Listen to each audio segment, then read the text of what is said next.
I want to invest in property, Jamie, but I don't have the money. Well, believe it or not, here are 3 ways you can make it happen.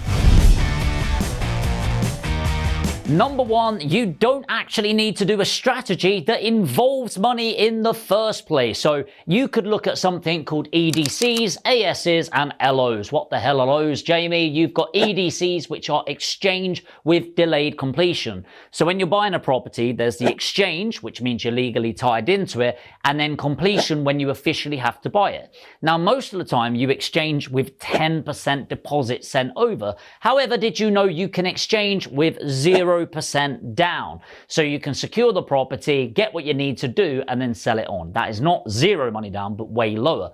AS is assisted sale. You've heard of a flip where you buy it, refurbish it, and sell it. What about you don't buy it, refurbish it, and sell it?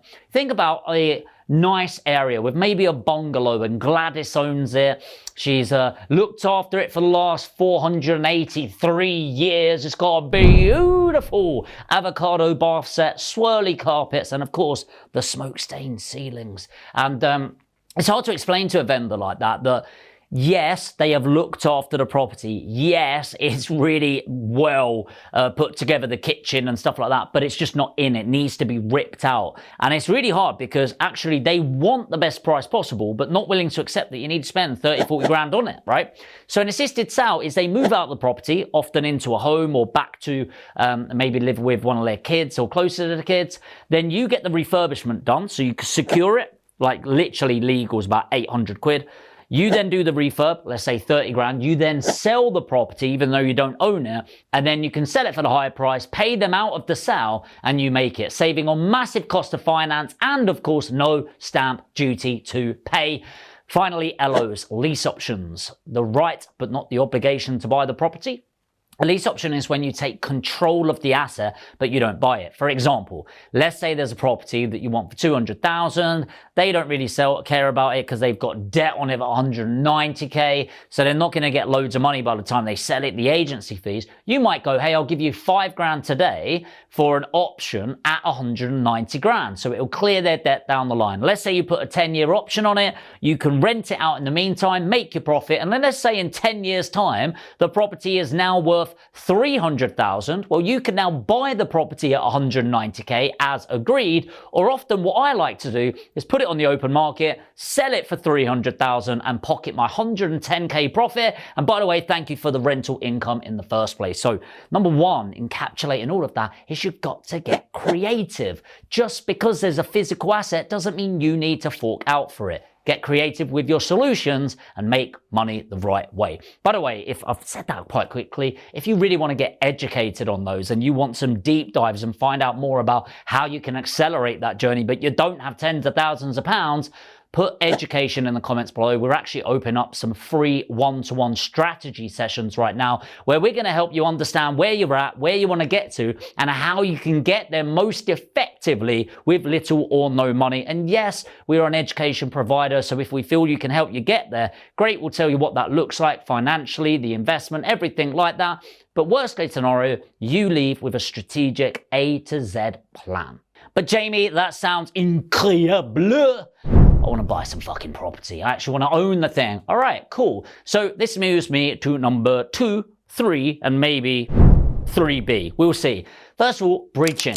Bridging, what the hell is it? Well, bridging is how you get from A to B. It's literally called bridging because it bridges the gap between your entry and your exit. For example, you might purchase a property that needs loads of works doing to it. Okay, so you can do bridging on the purchase, which is kind of what is called hard money. So it's not mortgage rates. It will be about 1% a month. So it's a bit more expensive. You can then refurbish it with something called mezzanine finance, not often heard about. But essentially, you can buy and refurb a property with 0. Fuck all of your own money. That sounds pretty cool, right? Obviously, the deal needs to stack. It needs to be a really solid investment. But once you can do that, you then refurbish it and it enhances the value of the property. Are you going to be able to find deals like this all the time? No, but 2, 3 a year? Sure, if you've got the right education and support, you can definitely make that happen. So then what happens at the end is you push the value up. Let me give you an example. We've bought the property for 150, even though it's worth around 200. We've spent 30 grand on it using that mezzanine finance, and now it's worth 240 grand. Completely made up property numbers. We then refinance or remortgage, get new finance on that pays off the bridge and the mezzanine finance, and then we've got that mortgage in place, which number one is longer term. You've got cheaper costs associated, and of course you've got bulk equity added in. Now the upside of that is you can scale a portfolio quite aggressively. Last year I bought Netherthorpe Villas. There were 3 properties worth 200 grand a piece. I agreed them at 152, so almost a 25% discount, and I had to put in £2,000 per property because I got bridging to loan me 75% of the actual value. So they were worth 200 a piece, 600 each. They lent me 450, but I had to put in that extra 2 grand a piece. Not too shabby. So you can do it. It takes time, attention, and the right education on how to find the deals and how to negotiate them moving forward. So use bridging and mezzanine finance where applicable. The downside is higher risk, higher costs. This is why you need to know what you're doing, which is why I say if you are ready to go down that track and build a multi-million-pound portfolio, you need to understand the risks associated. So put education in the comments. We'll help you out and give you some guidance. Number 3, A and B, is private finance. So again, a type of hard moneyism, what they would say in America, but you can actually get loans or joint ventures with other people. Let me explain the difference. So a joint venture is where you put in the sweat equity. Often you're an educated individual, otherwise why would they invest in you? And then you put in sweat equity. So you find it, negotiate it, get all the works done that you need to do, and then the other party gets their money working hard for them by investing in you. And there's 2 ways of doing this: as a bilateral loan agreement, or a straight loan, or a joint venture.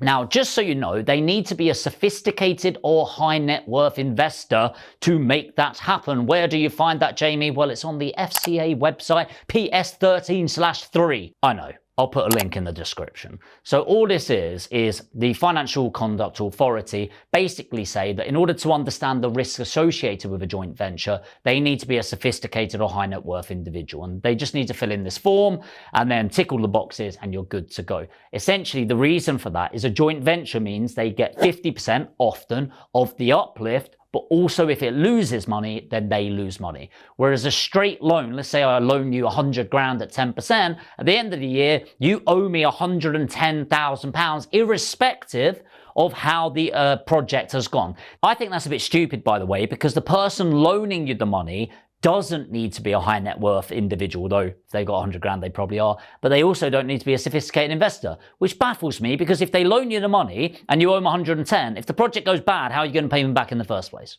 So in the reality is there's risks on both sides, but the joint venture is perceived as slightly more complex and higher risk. And again, make sure you look into it. I'm not going to deep dive into it, but PS13/3, look at it, and it basically just gives you a guide on if they need to be high net worth or a sophisticated investor, and you can get copies of those on there as well to make sure you are ticking the right options. But why would they invest in me, Jamie, if I don't have the money, blah, blah, blah, blah, blah. We all have a money problem, right? So in my situation, bear in mind, I've got a company that builds portfolios. We buy around 5 buy-to-lets a month. We end up getting about 25 to 30 4-hour investors. We're fairly aggressive, and yet I can't deploy all of my capital. So people in my situation, I'll probably do about 10 million this year across all of my businesses at about 55% profit margin, so 5.5 million, pay a fuckload to the tax man, build my portfolio. But in the meantime, I'm refinancing my portfolio from the last 10 years of building it up. What do I do with the extra money? I actually loan and joint venture with my mentees. So it's really crazy because even though I've got all of that, I've loaned over £5 million right now to my mentees. So the reason why I'm telling you that is that everyone's got a money problem. And my money problem is that sometimes I can have pretty substantial amounts of money sat in the bank deteriorating because of inflation, and I need to get that money working hard for me. Every pound is a prisoner. I need it working for me, not inflation working against me.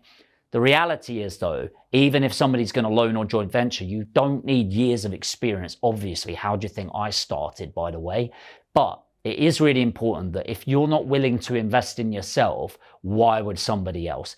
And this is something that really gets it. So if you genuinely want to build a business, a multi-million-pound portfolio, but you're not even willing to back yourself and all you do is watch YouTube and read some books, are you likely to cut through the other side? So listen, I'm not one of those educators. This is hard pitch bollocks run to the back of the room. If you want to have a chat, I might be right for you. I might not be. In fact, a majority of you won't qualify to come on the program. We're very specific about who we want, but it's not about how much money you've got. It's not about how much experience you've got. It's about who you are, your tenacity, your integrity, and how you want to get your results. If you want to have a phone call, put education in the comments. I'll send you a link, fill in your details, and you can book in a completely free one-to-one strategy session. We're going to show you the lease options, the exchange delayed completions, the assisted sales, how to attract money, do loans, do joint ventures, and how to get the bridging and mezzanine in place.